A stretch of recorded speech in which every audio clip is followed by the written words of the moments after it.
Dua, tiga.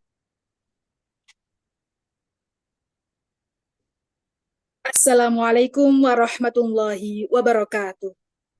Waalaikumsalam warahmatullahi wabarakatuh. Bismillahirrahmanirrahim. Alhamdulillahirabbil alamin. Wassalatu wassalamu ala asrafil anbiya'i wal mursalin sayyidina wa maulana Muhammadin wa ala alihi wa sahbihi ajma'in. Amma ba'du. Qala Allah Ta'ala fi kitabihil karim. A'udzu billahi minasyaitonir rajim. Bismillahirrahmanirrahim. Syahrul Ramadan alladzi unzila fihi al-Qur'an hudal linnasi wa bayyinatin minal huda wal furqan. Al-ayah. Yang kami hormati Kepala Kantor Wilayah Kementerian Agama Provinsi Jawa Timur, Bapak Dr. Haji Husnul Marom, MHI.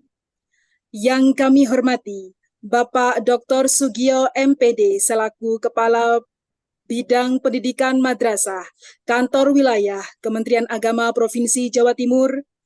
Yang kami hormati Bapak Dr. Najib Kusnanto, SAG MSI, selaku Ketua Tim Guru Provinsi Jawa Timur.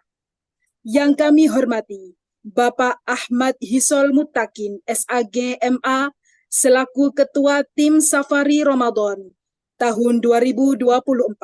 Dan tak lupa pula seluruh audien yang berbahagia.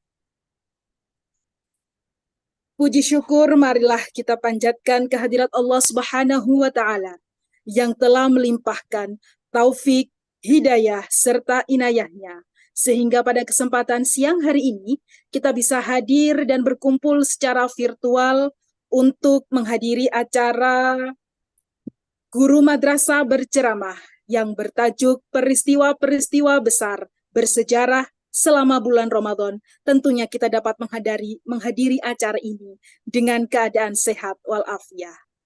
Salawat serta salam semoga tetap tercurahkan keharibaan Rasul sejati.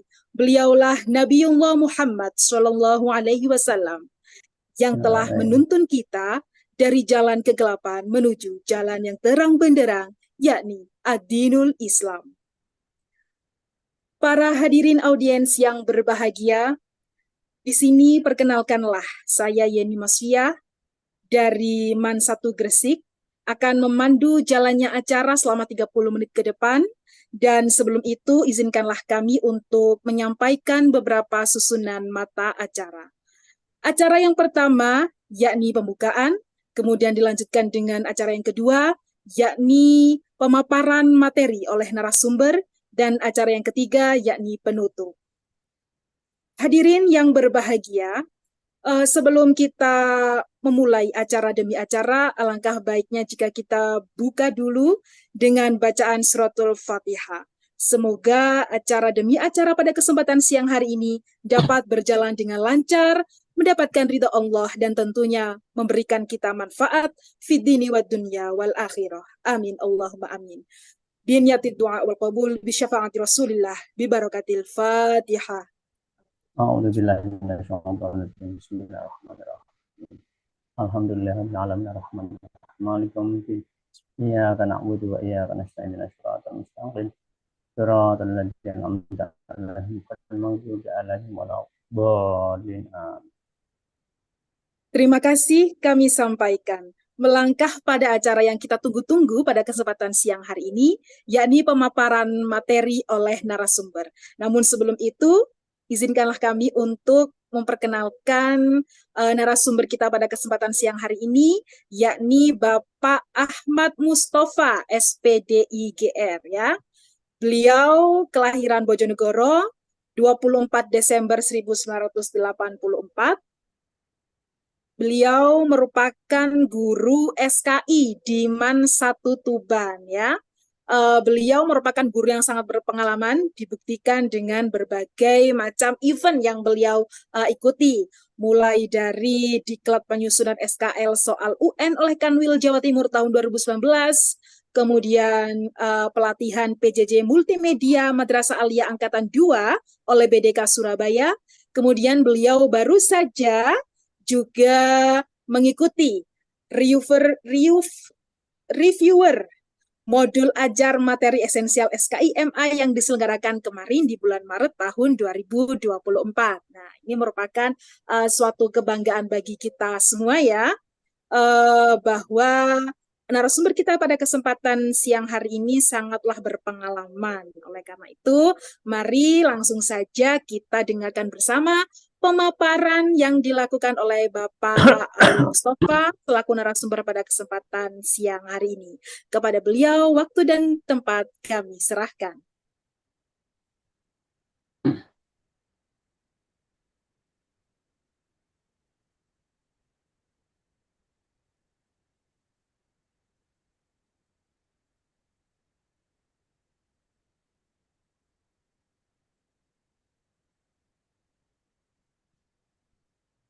Assalamualaikum warahmatullahi wabarakatuh. Bismillah walhamdulillah wassalatu wassalamu ala rasulillah Sayyidina Muhammad bin Abdillah may yahdihillahu fala mudhillalah wa may yudhlil fala hadiyalah. Wa qala Allah ta'ala fil Qur'anil azim bismillahirrahmanirrahim ya ayyuhalladzina amanu taqullaha wal tanzur nafsum ma qaddamat lighad wattaqullaha innallaha khabirum bima ta'malun al-ayah. Amma ba'du.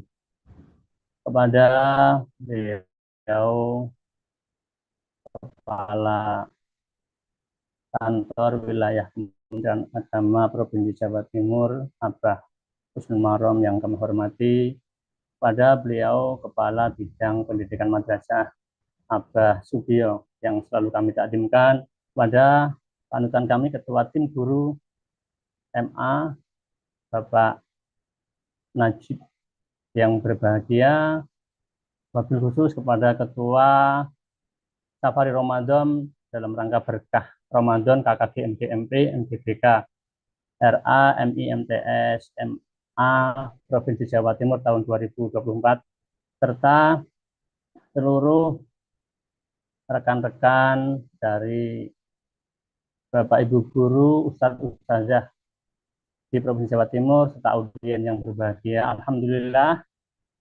di kesempatan siang ini kita bisa bertatap maya dalam keadaan sehat walafiat, tetap semangat dalam menjalankan ibadah puasa Ramadan, dilanjutkan dengan ibadah-ibadah amalan-amalan sunnah di malam harinya.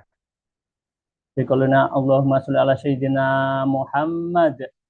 Semoga lantunan sholawat tetap tercurahkan kepada junjungan kita Nabi Allah Nabi Agung Nabi Muhammad Sallallahu Alaihi Wasallam yang telah menunjukkan kita ke jalan yang terang benderang dari yang batil menuju yang hak, yakni berupa tuntunan ajaran agama Islam.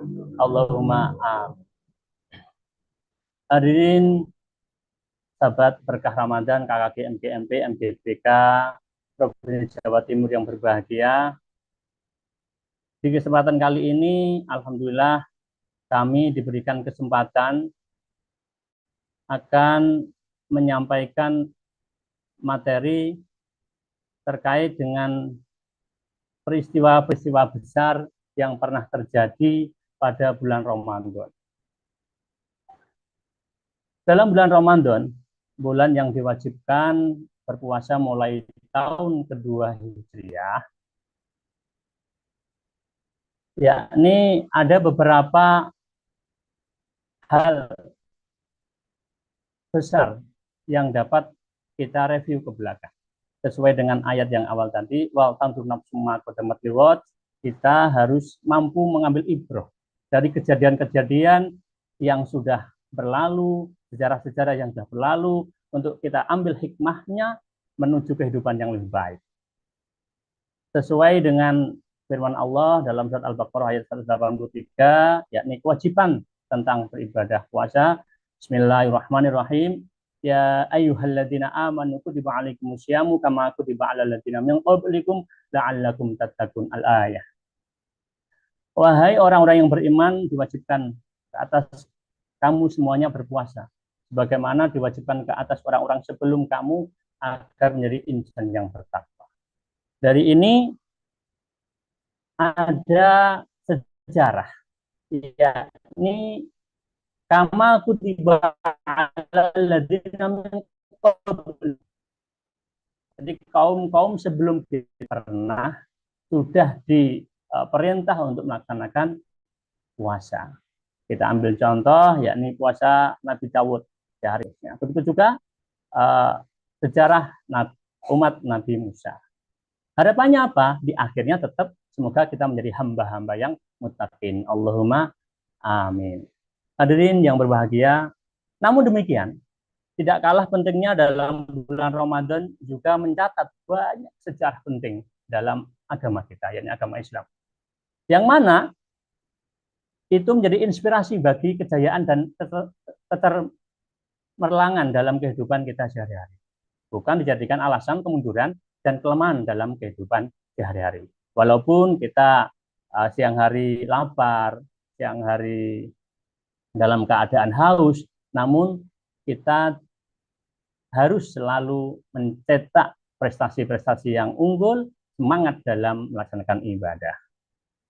Hadirin yang berbahagia, sedikitnya ada 8 peristiwa bersejarah yang akan kami sampaikan pada kesempatan kali ini. Sebenarnya banyak, namun ini yang sesuatu yang besar daripada yang lain. Yang pertama yakni bulan diturunkannya Al-Quran. Seperti yang sudah disampaikan oleh moderator tadi, intinya nanti salah satu hal yang terjadi di bulan Ramadan yakni turunnya Al-Quran.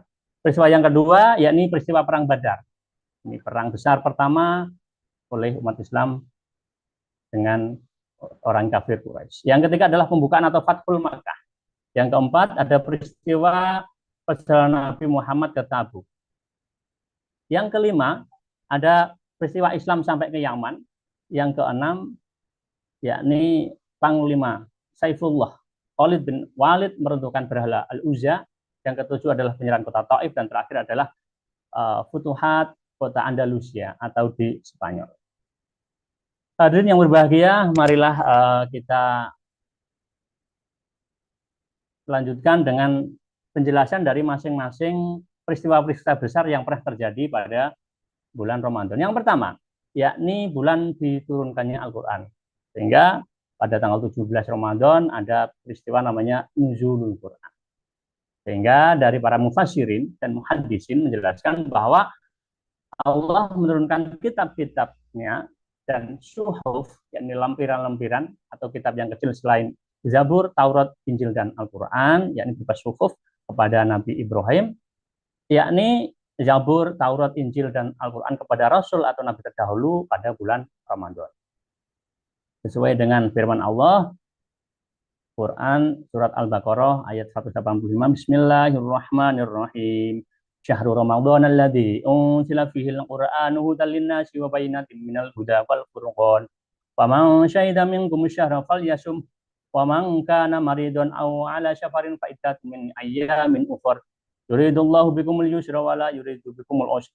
Walitukmilul iddata walitukabbirallahu ala ma hadakum wa la'allakum tashkurun. Yang mana kurang lebihnya pada bulan Ramadan, bulan yang di dalamnya diturunkan permulaan Al-Quran sebagai petunjuk bagi manusia dan penjelasan-penjelasan mengenai petunjuk itu dan pembeda antara yang hak dan yang batil.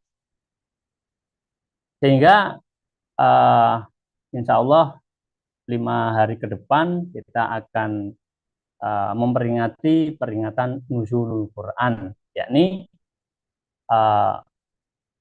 bulan atau hari di mana diturunkan permulaan dari Al-Quran. Selanjutnya, yang kedua, yakni peristiwa Perang Badar atau Ghazwatul Badr. Yakni pada hari Jumat, tanggal 2 Ramadan tahun 2 Hijriah, terjadi perang pertama dalam Islam yang dikenal dengan Ghazwatul Badri atau Perang Badar. Yang mana tentara Islam mengawalinya dengan lokasi strategis dengan menguasai sumber air yang terdapat pada daerah. Dari peristiwa Perang Badar ini, deskripsinya tentara Islam berjumlah 313, kurang lebih sebenarnya ada 8 tentara Islam yang tidak bisa ikut. Yakni hanya 100 di 100 333 tadi berhadapan dengan 1.000 tentara musyrikin Mekah yang lengkap bersenjata. Dari tentara Islam memenangi pertempuran dengan 70 tentara musyrikin terbunuh, 17 ditawan, dan selebihnya melarikan diri. Peperangan ini luar biasa karena tentara Islam kurang jumlahnya, lemah dari sudut kelengkapan persenjataan, dan dalam keadaan puasa. Akan tetapi dapat memenangi peperangan Badar. Hal ini membuktikan bahwa puasa bukan faktor utama umat Islam bersikap lemah. Walaupun dalam keadaan lapar, dalam keadaan haus, lemah, bersikap lemah dan malas, sebaliknya berusaha mencari keridhaan Allah. Firman Allah, walaqad nasrakumullahu bi badri wa antum adillah fattaqullaha la'alakum tashkurun. Sesungguhnya Allah Subhanahu wa taala telah mendorong kamu dalam peperangan Badar. Padahal kamu dalam keadaan lemah. Karena itu bertakwalah kepada Allah agar kamu dapat mensyukuri nikmat-nikmat Allah. Dari peristiwa Badar ini kita bisa ambil hikmah atau manfaat bahwa walaupun dalam keadaan lapar, walaupun dalam keadaan haus, kita tetap harus berkhidmat kepada umat, harus tetap semangat dalam menjalankan kehidupan sehari-hari ini, khususnya dalam memajukan madrasah kita hari ini. Selanjutnya peristiwa yang ketiga, yakni ada Fathul Mekah. Ini juga peristiwa yang besar, yakni terjadi pada tanggal 10 Ramadan tahun ke-6 Hijriah. Karena apa? Ini awalnya adalah musyrikin Mekah melanggar perjanjian Hudaybiyah yang telah disepakati oleh orang Islam. Yang intinya, awalnya perjanjian Hudaybiyah ini setiap suku Arab boleh memilih apakah nanti menjadi pengikut Nabi Muhammad ataupun tetap dalam koridor menjadi suku Quraisy. Kedua belah pihak tidak boleh berperang dalam waktu 10 tahun dan tidak boleh membantu pihak lain berperang. Namun di tengah-tengah itu dalam suku Arab yang bersekutu itu ada golongan yang berbeda pendapat, yakni Bani Bakar dan Khuza'ah. Bani Bakar berpihak pada Quraisy Mekah dan Bani Khuza'ah memilih berpihak pada Nabi Muhammad. Pada suatu malam, Bani Bakar dengan pertolongan Quraisy Mekah menyerang perkampungan suku Khuza'ah di Lembah Waqir. Kabar berita itu sampai pada Nabi sehingga beliau mengerahkan ratusan umat Islam menuju ke Mekah tanpa sepengetahuan penduduk musyrikin Mekah. Jadi intinya dalam peperangan atau ghuswah dalam Islam itu umat Islam tidak pernah memulai. Namun ketika ada yang mengusik akan ketenangan, akan kehancuran ataupun mengusik ketentraman umat Islam, maka kita juga harus berani melawan. Nabi Muhammad menolak berunding dengan kaum Quraisy sehingga kedatangan umat Islam diketahui oleh orang Quraisy setelah hampir memasuki kota Mekah. Akhirnya umat Islam dapat memasuki kota Mekah tanpa pertumpahan darah. Peristiwa ini menggambarkan pertolongan Allah dengan hamba-hambanya yang ikhlas. Yakni sesuai dengan surat An-Nasr ayat 1, "Idza jaa nasrullahi wal fath." Apabila telah datang pertolongan Allah dan kemenangan, maka semuanya akan mudah bagi kita semuanya. Yang keempat, yakni peristiwa perjalanan Nabi ke Tabuk. Yakni pengaruh Nabi Muhammad tersebar ke pelosok seluruh tanah Arab. Beliau memberikan tamparan hebat kepada bangsa Romawi yang berkuasa. Lantas Heraklius, Maharaja Romawi Timur, Bizantium, memutuskan membatasi pengaruh umat Islam dengan utara tanah Arab. Berita tersebut sampai ke pengetahuan Nabi Muhammad. Baginda mengarahkan umat Islam berkumpul bagi menghadapi Romawi dan mengumpulkan zakat. Pada saat itu, tanah Arab dilanda panas dan kesusahan. Tetapi mereka tetap taat kepada perintah Nabi Muhammad, sehingga beliau memimpin 30.000 anggota menuju utara kota Madinah. Tentara Islam tiba di Tabuk, tentara Islam mengalahkan Romawi sehingga terjadi perjanjian antara Islam dan Romawi. Yang intinya, isi dari perjanjian tersebut adalah bangsa Romawi tunduk dan bernaung di bawah pemerintah Rasul dan dikenakan pajak sebanyak 3.000 dinar setiap tahunnya. Ini juga dalam keadaan berkuasa. Para tentara-tentara Islam pada saat melawan tentara Romawi. Hadirin yang berbahagia, peristiwa yang kelima, yakni Islam sampai di tanah Yaman. Hadramaut, Yaman terletak di sebelah semenanjung tanah Arab. Nabi Muhammad mengutus sahabat Ali bin Abi Thalib dengan membawa surat baginda untuk penduduk Yaman, khususnya suku Hamdan.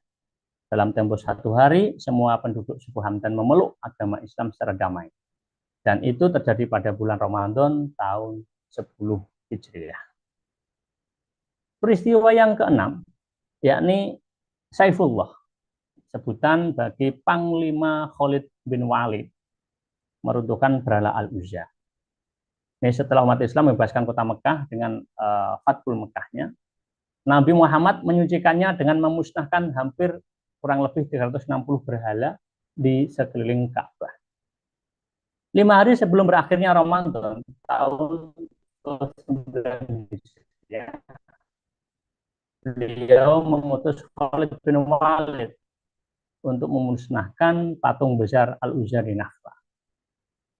Khalid bin Walid melaksanakan tugas itu dengan bergerak menuju ke Nakhla, bahwa penyembahan berhala berakhir alhamdulillah sampai sekarang. Peristiwa yang selanjutnya, yakni yang ketujuh, penyerahan kota Taif. Ini kota Taif ini pernah mencatatkan sejarah hitam. Ketika penduduknya mengusir Nabi Muhammad dengan melempari batu ketika beliau berdakwah ke kota Taif. Beliau di sana diusir, dikatain orang gila, sampai berdarah-darah. Suatu saat, malaikat Jibril bertanya, apakah saya hancurkan saja kota Taif itu ya, Nabi? Karena sudah menolak ajakan dakwah. Jangan, mereka tidak tahu. Sehingga malaikat Jibril tidak jadi meruntuhkan kota Taif tersebut dengan menjatuhkan batu-batu atau gunung yang ada di sekitarnya. Setelah baginda dan umat Islam sukses membebaskan Mekah, golongan Bani Taif bersikeras tidak mau tunduk kepada Nabi Muhammad. Nabi Muhammad dan tentara menuju ke Taif lalu mengepungnya dalam waktu yang lama. Akhirnya rombongan mereka datang ke Mekah pada bulan Ramadan tahun ke-9 Hijriah dengan menyerahkan Bandar Taif sebagai tanda penyerahan kalah. Patung Al-Lata yang dipuja itu pun dimusnahkan. Peristiwa yang terakhir, yakni ini peristiwa pembukaan kota Andalusia yang berada di daratan Iberia, di semenanjung Iberia di wilayah Spanyol sekarang. Andalusia adalah nama Arab yang diberikan kepada wilayah-wilayah bagian semenanjung Iberia. Kalau sekarang itu negara Portugis sama negara Spanyol, yang mana pernah dikuasai oleh orang-orang Islam selama beberapa waktu, mulai tahun 711 Hijriah sampai 1492. Yang mana pada tanggal 28 Ramadan tahun 92 Hijriah, Panglima Islam bernama Tharik bin Ziyad dipimpin pemerintah Bani Umayyah melawan Andalus. Setelah pasukan tentara Islam mendarat melalui Selat Gibraltar, suatu riwayat, Tharik pernah membakar kapal-kapal yang telah menyeberangkan umat Islam, tentara umat Islam, supaya mereka tidak berpikir untuk mundur. Ada dalam pidatonya, Panglima Tharik, kalian lihat kapal-kapal yang telah kalian seberangkan, bisa menyeberangkan kalian ke sini, sudah saya bakar. Kita di sini menang atau mati. Itu adalah salah satu cara atau metode Panglima Tharik bin Ziyad dalam rangka membakar semangat umat-umat Islam mengangkat pedang untuk melawan kebatilan. Akhirnya Andalusia dikalahkan dan menyelamatkan rakyatnya yang dizolimi. Islam mulai di Andalusia selama 8 abad dan meninggalkan hasil peradaban yang nilainya sangat tinggi kepada bangsa Arab, yakni kepada bangsa Barat, walaupun sekarang tinggal kenangan saja. Dari peristiwa yang terakhir, yakni pembukaan kota Andalus, dan kita kontekskan dengan kehidupan sekarang. Ini berbeda dengan penyebaran agama Islam ketika di bumi Nusantara. Ketika Islam masuk ke Andalusia, dibawa dengan pedang, dengan mengalahkan Raja Roderick di sana, kaum Kristiani di sana.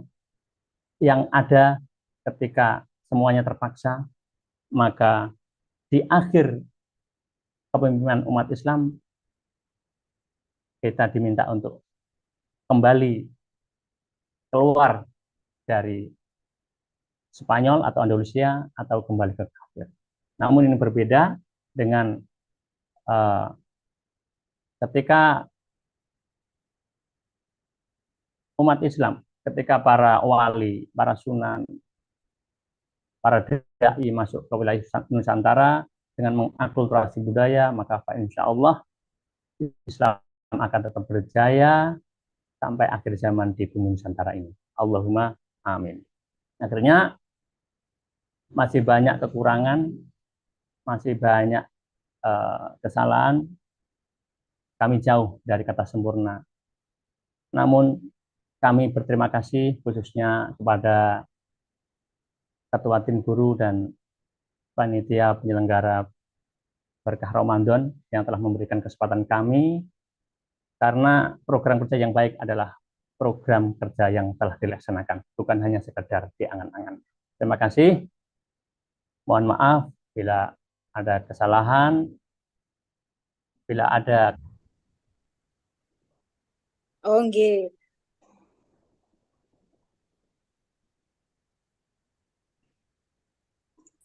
Sudah Bu mestinya. Oh, sudah. Oh, nggih pun. Bapak, ini mengingat karena waktu kita sudah berjalan 30 menit, nampaknya kita harus mengakhiri pertemuan perjumpaan kita kali ini ya dengan berat hati, meskipun ada banyak sekali hal-hal yang ingin kita bagikan kepada para audiens tercinta kita pada kesempatan siang hari ini. Namun apalah daya, karena keterbatasan waktu, akhirnya dengan berat hati kami harus mengakhiri pemaparan dan juga diskusi kita pada kesempatan siang hari ini. Namun sebelum itu izinkan kami selaku moderator untuk memberikan sedikit kesimpulan terkait pemaparan yang diberikan oleh Bapak Ahmad Mustafa SPDI selaku penceramah. Nah, secara garis besar ada banyak sekali peristiwa-peristiwa besar di bulan Ramadan, seperti peristiwa diturunkannya Al-Quran, Perang Badar, peristiwa Fathu Mekah, hingga berhasilnya wilayah Andalusia dikuasai oleh umat Islam, yang mana peristiwa-peristiwa besar tersebut itu menjadi peristiwa yang hendaknya kita jadikan inspirasi menuju kehidupan yang berjaya dan cemerlang. Jadi bisa kita jadikan sebagai ibroh atau hikmah ya dalam melakukan perbaikan pada diri kita sendiri secara pribadi maupun kepada masyarakat sekitar. Dan karena banyaknya peristiwa-peristiwa tersebut itu terjadi di bulan Ramadan, ini menjadi tanda bagi kita semua bahwa bulan Ramadan itu janganlah dijadikan sebagai alasan untuk kita bermalas-malasan, kemudian tidak mau bergerak untuk melakukan hal-hal yang positif, tapi justru bulan Ramadan ini harus kita jadikan sebagai momentum untuk meningkatkan kapasitas diri dan juga kemajuan umat ya begitu. Baik, kami ucapkan terima kasih yang sebesar-besarnya kepada seluruh audiens yang telah menyempatkan hadir secara virtual ya, meskipun jamnya ini jam 13.00 ya, waktunya kita untuk istirahat, tetapi kita mau dengan rela hati menghibahkan waktu kita untuk mencari ridha Allah dan manfaat melalui kegiatan yang penuh barokah ini. Semoga Allah Subhanahu wa taala mencatat apa yang kita kerjakan hari ini sebagai perbuatan atau amal yang baik yang insya Allah nantinya menjadi berkah dan manfaat bagi kita semua fid dini wad dunya wal akhirah. Amin Allahumma amin. Terima kasih kami sampaikan kepada segenap kru yang bertugas dari tim Safari Ramadan tahun 2024. Dan kami ucapkan mohon maaf apabila dalam penyampaian materi terdapat banyak sekali kekurangan ya. Kami mohon maaf yang sebesar-besarnya dan juga harap maklum ya. Dan ini merupakan salah satu hal yang positif bagi kami karena kami selaku guru madrasah terwadahi untuk menyampaikan ataupun berekspresi dalam ranah publik seperti ini. Terima kasih dan akhirnya wallahul muwaffiq ila aqwamit thoriq. Assalamualaikum warahmatullahi wabarakatuh. Waalaikumsalam. Warahmatullahi wabarakatuh.